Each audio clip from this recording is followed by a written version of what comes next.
Fl-aħħar seduta tiegħu għal din is-sena l-Parlament approva l-baġġett għas-sena d-dieħla kif it-tlieta wara nofsinhar id-deputati vvutaw fuq l-estimi finanzjarji ta' kull ministeru.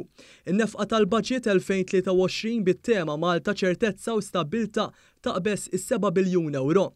Kien bis-saħħa tad-deputati tal-Gvern li dan il-baġġett issa jista' jiġi implementat wara li l-Oppożizzjoni Nazzjonalista ivvutat kontra baġġett mimli miżuri ta' fejda bħaż-żieda fil-pensjonijiet, l-għajnuna ta' miljuni ta' euro fil-qasam tal-enerġija u dawk brabta mas-saħħa.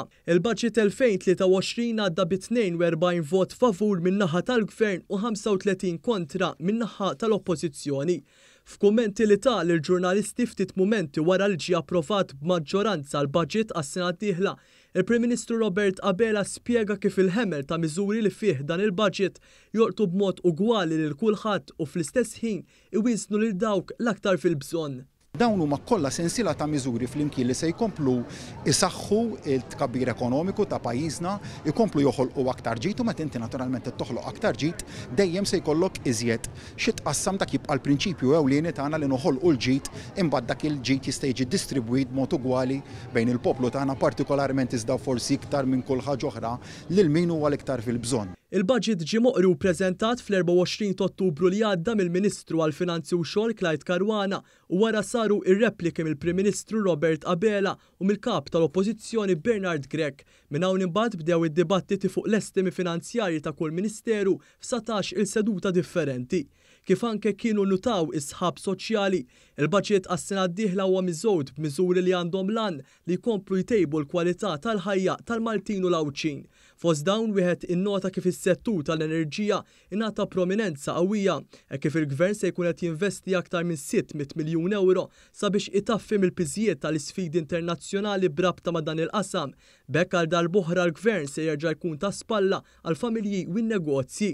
Il-miżuri tal-baġġett ġew deskritti wkoll bħala sostenibbli u li jaħsbu mhux biss sal-lum iżda wkoll għal-għada.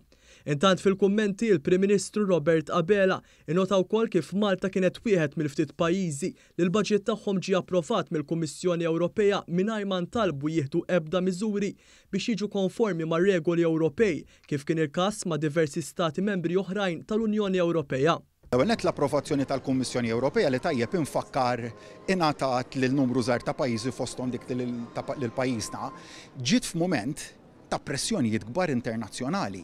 U meta tara x'qed jiġri barra minn xtutna, partikolarment fil-qasam tal-enerġija, mbagħad kellek baġġett lokalment illi tant jagħti dik iċ-ċertezza u stabbilità għal dan iż-żmien illi ġej. Hija xi ħaġa li nemmen irdu nħarsu lejha b'mod pożittiv. Dan ifisser li l-baġġett mhux biss ġie approvat fuq livell Ewropew iżda l darb'oħra ngħata ċertifikat ta' kredibilità l pajjiżna fis-settur tal-immaniġġjar tal-finanzi pubbliċi. Iktar minn hekk il-Kummissjoni Ewropea għandha fiduċja fil-miri li tpoġġew fil-baġġett tal-Gvern li joffra ċertezza u stabbiltà. Intant il-Ministri Mirjam Dalli u Ian Borg bħalissa jinsabu barra minn Malta fuq xogħol ta' Gvern u għalhekk ma setgħux ikunu preżenti għas-seduta parlamentari ta' 3 filgħaxija. Il-Parlament aġġorna l-btajjel tal-miliet bis-seduta skedata li jmiss tkun fid-9 ta' Jannar tas-sena d-dieħla.